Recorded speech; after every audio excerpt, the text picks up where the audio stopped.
Deadly disease. सब कुछ जो सोचा था बिल्कुल उल्टा हो गया। और सब लोगों ने कहा कि अभी ये बचेंगे नहीं। हमारे डॉक्टर्स जो लोकल जो भी थे उन्होंने भी कहा। तो लाइफ बिल्कुल टर्न अराउंड हो गया। बहुत बैंक बैलेंस भी नहीं था, कुछ नहीं था, लेकिन हाँ फादर ने अपना एक मकान बना रखा था। चलो ठीक है। अब लोगों ने यहाँ तक मुझे सजेस्ट किया कि फलाने लोगों को ये बीमारी हुई, अमेरिका तक गए, करोड़ों रुपया खर्चा किया, तुम्हारे पास तो पैसे भी नहीं है, मेरी छोटी बहन की शादी भी नहीं हुई। जोहार दोस्तों, कभी हार न मानने वाले परिंदे हैं हम, इसलिए मुश्किलें चाहे कितनी भी आ जाए मंजिल को पार नहीं दम लेंगे। जी हाँ दोस्तों, मैं जितेंद्र तिवारी आज आपको मिलवाने जा रहा हूँ दीपक शर्मा जी से, जो कि अभी vice president business development in MB power Madhya Pradesh limited में है। लाइफ को इन्होंने जीरो से स्टार्ट किया और आज एक शिखर पे पहुंचे हुए हैं। तो उनकी कहानी, उनकी जुबानी सुनते हैं और मिलते हैं दीपक शर्मा जी से।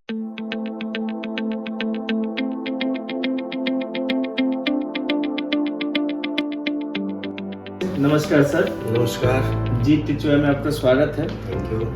तो सर, मैं चाहूँगा कि आपकी जो शुरुआत हुई थी जीरो से, उसके बारे में आप कुछ बताएं। देखिए, स्टूडेंट्स लाइफ में हम लोग के एम्बिशंस काफ़ी हाई थे जी। मीनवाइल कुछ फैमिली में ऐसे डेवलपमेंट हो गए कि वो सब सोचा हुआ किनारे रह गया। और हाईली एम्बिशियस होने के कारण क्या है, बीच का कुछ कैटेगरी में हमें नहीं जाना, ये पहले से दिमाग में था। फादर को मेरे सिरोसिस ऑफ लीवर हो गया, तो उनकी बहुत जल्दी डेथ हो गई और तब तक हम लोग सेटल भी नहीं थे कोई। तो दिमाग में आया कि अपना काम करना, बट जिस जगह से मैं बिलोंग करता हूँ वहाँ थोड़ा माहौल ऐसा नहीं था कि वहाँ कोई अपना काम करे, और रंगदारी और ये सब था। मैंने कहा लाइफ को पीसफुल रखना है, ये काम नहीं करना है। तो बिजनेस नहीं किया। फिर वो एक स्कूल था, हमारे जो टीचर इंग्लिश के पढ़ाते थे वो बैचलर थे और बोले अब तुम इसको संभालो, मेरे बाद ये नाम होना चाहिए मेरा, इसमें बस इतना ही है मेरा। तो वहाँ पर फिर वही अगेन दैट रंगदारी केम टू माई वे।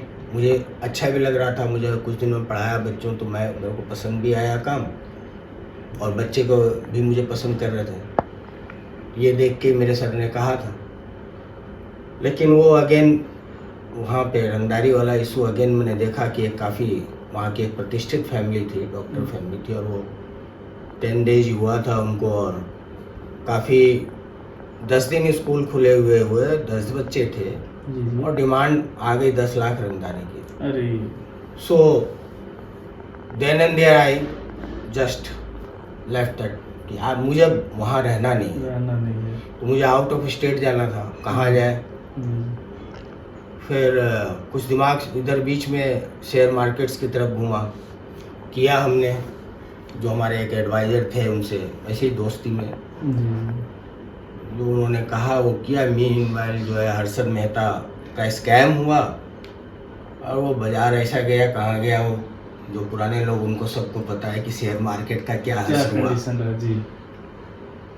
अब यहाँ तो फादर जा चुके थे, तो ब्रेड एंड बटर की भी थी भाई प्रॉब्लम कि कैसे होगा, कुछ भी काम करना है। फिर बाहर 93 में हमने जो है बाहर एक टोबैको से रिलेटेड काम किया दिल्ली में। जी। किसी कंपनी में ही था मैं। तो वहाँ पर हमने ये कहा कि उसको भाई आपका इंट्रोडक्टरी अच्छा हो गया है, अब आप मुझे सेल्समैन वगैरह दीजिए। 1 साल का काम किया हुआ जी। और जो उन्होंने प्रॉमिस की थी उससे मुकर गए कि नहीं यार थोड़ा धीरे धीरे चलते हैं। मैं आपका 10 जगह चलता है, मेरे को आप कह रहे हो इसमें सेल्स से और इसको कमीशन से लेना है। जी। अब मैंने करके दिखा दिया, हर जगह आपका माल का डिमांड हो गया, तो अब ये इतना चलेगा नहीं। आइदर यू डू इट, आप जिस तरह से बोले थे मुझे कम से कम 5 सेल्समैन चाहिए ही चाहिए। उन्होंने कहा नहीं अभी नहीं कर पाएंगे। मैं 1 साल की तनख्वाह उनके जमा थी, वो भी नहीं लिया, छोड़ दिया। हाँ, थोड़ा सा दिमाग जब ऐसा ही चलता था उस समय, उस एज में जाओ ये भी नहीं चाहिए। Then in 94 April I joined as a assistant manager जी in Kedia Group of Distilleries in Rajasthan at Jaipur. जी 1 साल में वहाँ मुझे वो काम कोऑर्डिनेशन का ही था. कुछ काम ऐसे हुए तो मैं 1 साल में प्रमोट हो गया एज ए मैनेजर. अरे वाह 96 में एक एशिया की बिगेस्ट ग्रेन बेस्ड डिस्टिलरी लाने का विचार था भिवाड़ी में. जी और भैरव सिंह शेखावत साहब उस समय थे सीएम. उस समय भी कुछ काम ऐसे बहुत फास्ट काम चला. कंपनी में खुद के उनके जो भी थे कुछ स्कैम हो गया, वो प्रॉब्लम हो गई वहाँ पर मुझे सेल्स का भी चार्ज मिला था राजस्थान का. जी जी तो वो काम वहीं ख़त्म. वो भी नहीं जमा. फिर मैंने एक कंपनी में टेट्रापैक मैंगो ड्रिंक बनाने की कंपनी, तो उसमें काम किया. अच्छा तो उसमें एज एरिया सेल्स मैनेजर किया. बाद में मैंने स्विच ओवर किया एक दूसरी कंपनी में सेम ट्रेड में.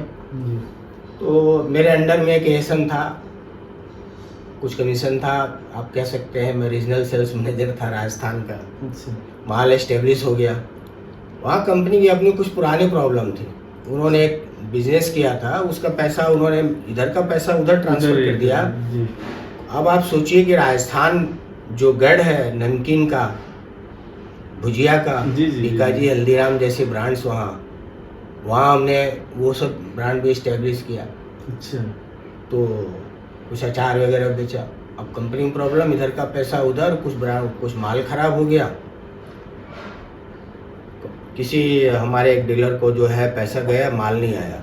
अच्छा तो मैंने उस समय मैं थोड़ा एग्रेसिव था अभी.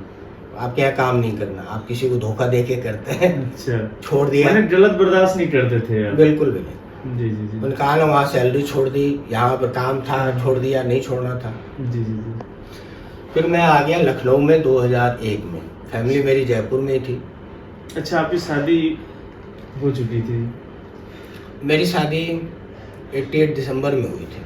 88 दिसंबर में ही आपकी हाँ, शादी हाँ। हो रही थी. और उसके 90 बाद ये में सब father पीरियड चले आपका गए. आ रहा हाँ, इसके बाद के ये सब पीरियड थे.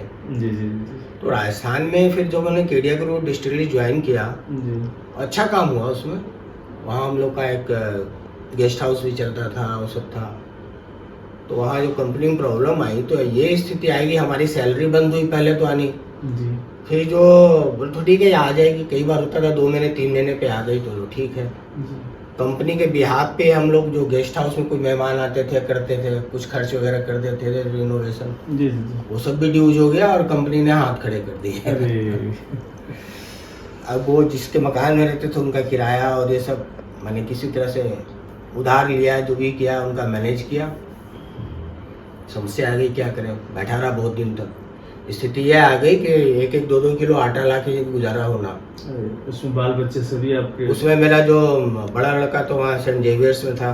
बेटी मेरी महारानी गायत्री देवी में पढ़ती थी. जी इन दोनों का मैंने किसी तरह से मैनेज किया.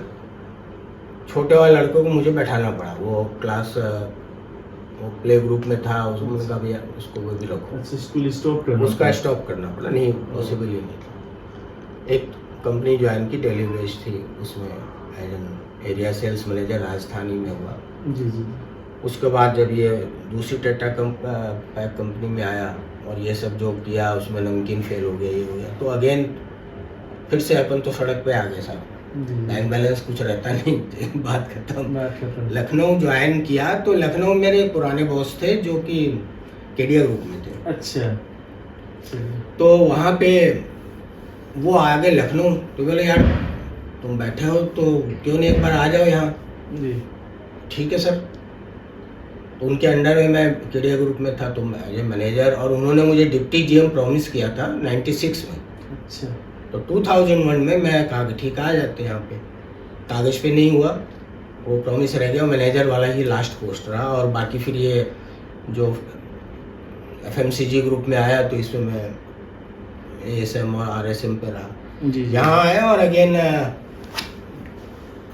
कोई बार्गेनिंग हमने की नहीं. बॉस बैठे थे, ज्वाइन करवा दिया. पहले लेटर आया 1 महीने बाद, जी तो उसमें एज एन ऑफिसर लाइजन करके आया.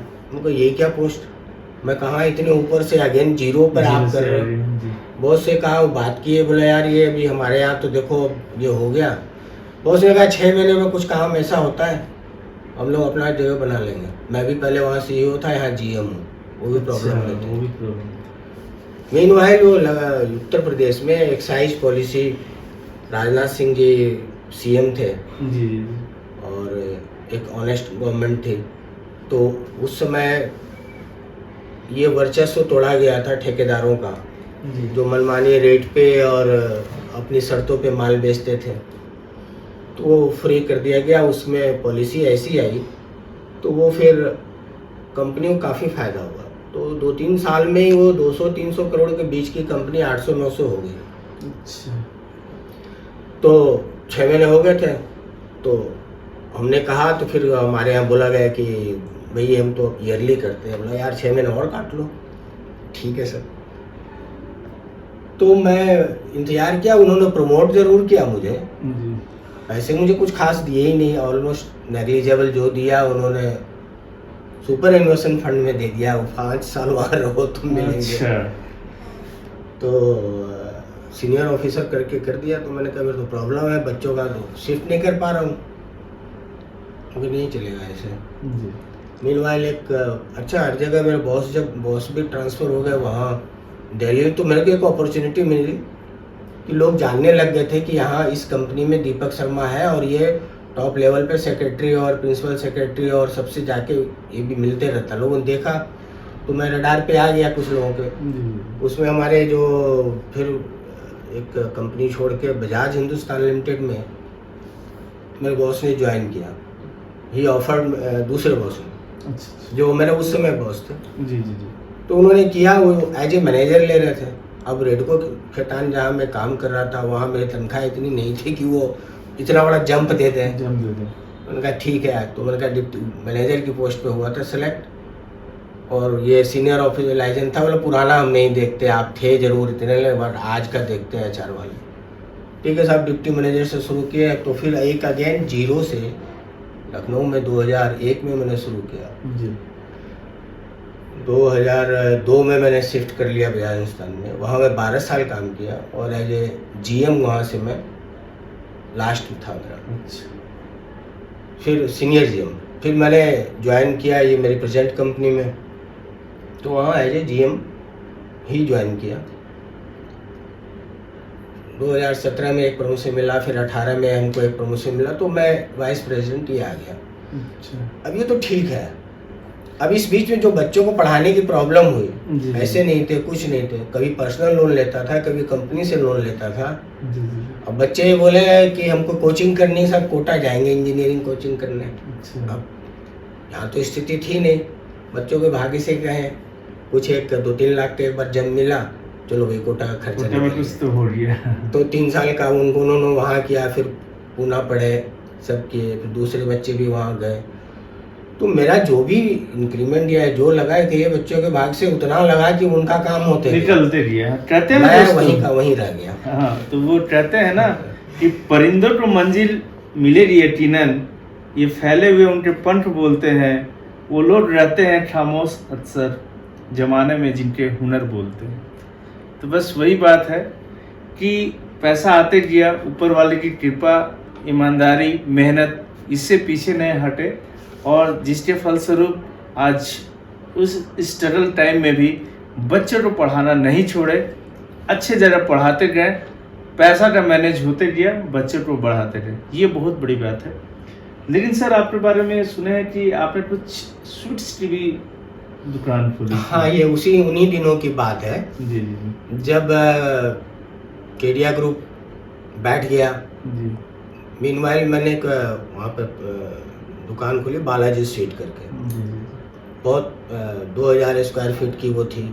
उसके लिए मैंने अपनी ज़मीन बेची फादर अच्छा की, अच्छा अच्छा और AC रेस्टोरेंट उसको वैसे खोला था। अच्छा, कम अच्छा। फास्ट फूड और स्वीट शॉप दोनों था। जी जी लोकेशन गलत थी, अच्छा। वहाँ पर पार्किंग की प्रॉब्लम ये थी। जहाँ थे वहाँ लोग वनस्पति घी के मिठाई वाले थे और हमने देसी घी, वो फेल हो गया। जी अच्छा खासा पैसा जो भी था वो भी जीरो हो गया वहाँ पे, जी क्योंकि उसके बाद फिर वो एक दूसरी कड़ी तीसरी कड़ी लंबा चौड़ा प्रोग्राम था, वो हुआ नहीं।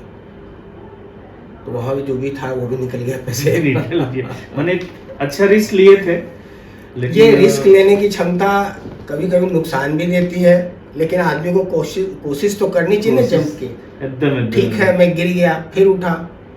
उधर शेयर बाजार में जब हर्षद मेहता स्कैम हुआ था तब वहाँ से फेलियर हुआ, अगेन यहाँ फेलियर हुआ। ये बार बार जब सर आप फेल हो रहे थे, फिर आप हो रहे थे, आपके माइंड में कभी ऐसा ख्याल नहीं आया कि अरे क्यों मेहनत कर रहा हूँ, छोड़ो अब लाइफ से उतना ये नहीं कर रहा। आज की डेट में आप देखिए ज़्यादातर बच्चे हिम्मत बड़ा जल्दी हार जाते हैं, कुछ नहीं होता है तो कुछ नहीं, चलो हम सुसाइड कर लेते हैं। आप तो लाइफ में जैसे बता रहे हो कि बार बार गिर के फिर जीरो से खड़ा कर रहे थे, आपके दिमाग में कभी आया ऐसा? नहीं, कभी नहीं, कभी ऐसा नहीं है। इसका एक कारण है। जी जी जी। एक तो मेरी वाइफ को ये क्रेडिट जाती है, जी जी जी। बहुत कोऑपरेटिव रही। पता नहीं, मैं तो बहुत लिमिटेड पैसा और जोड़ घटाव करके सारा देता था बजट, उसमें से भी थोड़ा थोड़ा बचत कर लेती थी। अच्छा, चलिए ये बहुत अच्छी बात है। काफ़ी उसने इसमें किया और कभी मेरे को कभी कोई परेशानी या कुछ ऐसा नहीं। Secondly she has been and I also became so God believing। उसके साथ रह के मैं गॉड में बिलीव करने लग गया। अच्छा। कई बार चमत्कारिक कुछ चीज़ें हुई, जी। उसका विश्वास इतना तगड़ा था, उससे मुझे बड़ा बल मिलता था। मैं तो नहीं रहता कभी। ये बहुत अच्छी बात आपने बताया। यदि पार्टनर सही मिल जाए तो आदमी थोड़ा सा गड़बड़ाए भी तो इतना सपोर्ट स्ट्रांगली मिल जाता है उसको, बहुत, कि फिर वो बोलता नहीं चलो हम तो कहीं का भी उड़ान भर लेंगे, अभी तो शुरुआत ऑल है। Credit goes to her. जी जी जी। और मैंने उसका बिलीफ देखा, वो इतना स्ट्रांग, और मैंने उसको देखा कि वो जो सोचती थी बहुत बार अक्सर कुछ दिन में वो हो जाता था। अच्छा।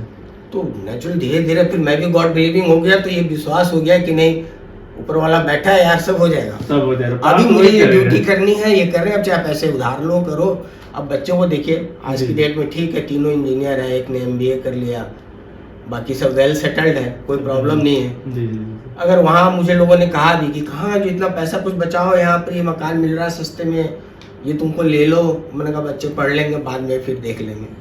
तो उस चक्कर में हमेशा बराबर रहा, प्लस माइनस, और आज तक भी मैं वहीं पे। लेकिन लाइफ में आपकी हमेशा ये रही है कि सोच आगे की सोचे हैं और दूरदृष्टि रखे हैं, प्लानिंग लंबा किए हैं। तो अभी स्टेज में आपको ऐसा लग रहा है कि आपको जहाँ पहुँचना था वहाँ पहुँच गए, कि अभी भी कुछ हासिल करना बाकी है? नहीं, ठीक है, मेरा रिटायरमेंट भी 1-1.5 साल में हो जाएगा। जी। I don't hope much from here. और नौकरी होती है, एक टेंशन तो रहता ही है, और जितने आप ऊंचे पोस्ट पे जाते हो जी उतना ही खटकते हो। मैनेजमेंट को अगर 19-20 कुछ भी हुआ तो कुछ अपना करेंगे। अब जो हर्षद मेहता के टाइम में छोड़ा, हो सकता है मैं फिर से कर लूँ। अच्छा। एक आइडिया वही है। जी जी जी। बिजनेस करके देख लिया, अभी इस एज में मैं वो सब नहीं करने वाला। तो स्टॉक मार्केट में देखेंगे, एक बार फिर से आजमाएंगे। मतलब रिटायरमेंट के बाद रिटायर नहीं होना है आपको, सेकेंड पारी रिटायर नहीं करना। अभी तक मैंने जो भी है अपना जो मुकाम है वो कमाया, लेकिन पैसा नहीं कमाया, अभी बचाया नहीं। जो कमाया, ऐसा नहीं मैं कम कमाता हूँ, एज ए वाइस प्रेसिडेंट अच्छी तनख्वाह होती है। जी जी। लेकिन मैं खर्च में कल के लिए बचाना ये छोड़ के, आज अगर बच्चों को पढ़ाने में या लिविंग ठीक होना चाहिए आदमी का, क्योंकि आदमी का मेंटल स्टेटस, जो सोच विचार की क्षमता है, अब आप बहुत वैसे रहोगे, आप परेशानी में रहोगे, आपका दिमाग भी नहीं काम करेगा। तो अच्छे से रहना है, और उसमें जो खर्च करना है आज करना है, कल के लिए बचाना चाहिए। बाकी अभी बाकी है पैसा कमाना बाकी, और जगह पैसा कमाया जी जी। फिर मैं आऊँगा सोशल सर्विसेज में। अरे वाह। और अब मेरी लाइफ का लास्ट में वही एम रहेगा। अगर मेरे ठीक है ज़रूरत से ज़्यादा भी बच्चे भी अपना कमा रहे हैं, मुझे उनके लिए बहुत सारे लोग हैं, लोगों को देखता हूँ तो मुझे किसी हॉस्पिटल में चला गया या कहीं देखता हूँ मैं, कितने मतलब गरीबी इतनी है, तकलीफ इतनी है दुनिया में। मैं मनाता हूँ भगवान से कि मुझे कुछ उस काबिल बनाओ कि मेरे माध्यम से कुछ हो जाए। यही है मैम। तो ये बहुत अच्छी सोच है आपकी। और वो कहते हैं ना, अभी तो असली उड़ान बाकी है, परिंदे का इम्तहान बाकी है, अभी अभी तो लान रहा है समुंदर, अभी तो पूरा आसमान बाकी है। तो बस उस आसमान की तलाश है। अपनी पारी खेल चुके हैं, सेकेंड पारी के लिए भी रुक नहीं रहे हैं, समाज तो देना चाहते हैं, ये बहुत अच्छी बात है। परिवार सेटल, अब समाज को आगे बढ़ाना है। आज के दौर में आपसे ये एक रिक्वेस्ट है कि आप इतने संघर्ष में 0-100 ऐसे खेलते आए हैं, फिर भी आप हिम्मत नहीं हारे और आज भी आप फिर से स्टार्ट करने के लिए तैयार रहते हैं। यंग जनरेशन बहुत जल्दी टूट जा रहा है, तो कुछ मैसेज आप देना इसका कारण है, जी जब हम लोग सोते थे जी तो माँ हम लोगों को बिना कहानी सुने हम नहीं सोते थे। जी तो माँ सुनाती थी कहानी रामायण की, महाभारत की। उस ज़माने में स्कूल के टेस्ट में भी वैसे मोरल हाई करने की बुक्स थी। जी तो एक आपका विश्वास एक जमता है, और ये आप कहते हो गॉड बिलीविंग हो ना हो, एक परम शक्ति है, ऐसा मैं मानता हूँ। जी और अगर आप उस पर विश्वास करते हो तो आपको अपने आप पे भी विश्वास हो जाता है। और अब तो साइंटिफिकली भी ये प्रूव हो गया ना। जी जी जी जी। तो हमको अपने बच्चों को संस्कार अपने पुराने देने चाहिए। हम उनको टाइम नहीं दे पाते हैं, ये हमारी कमी है। उनके दोस्त बन के रहिए, उनसे शेयर कीजिए और उनको बताइए कि यू कैन डू। यही है साहब। चलिए, आपने इतना अच्छा बात बताया, इतने अच्छे मैसेज दिए अपने लाइफ के बारे में, आपसे काफ़ी कुछ सीखने को मिला और आप जी टीचर के सेशन में इतना समय दिए, इसके लिए आपको दिल से धन्यवाद। Thank you sir. Thank you, आपको भी धन्यवाद।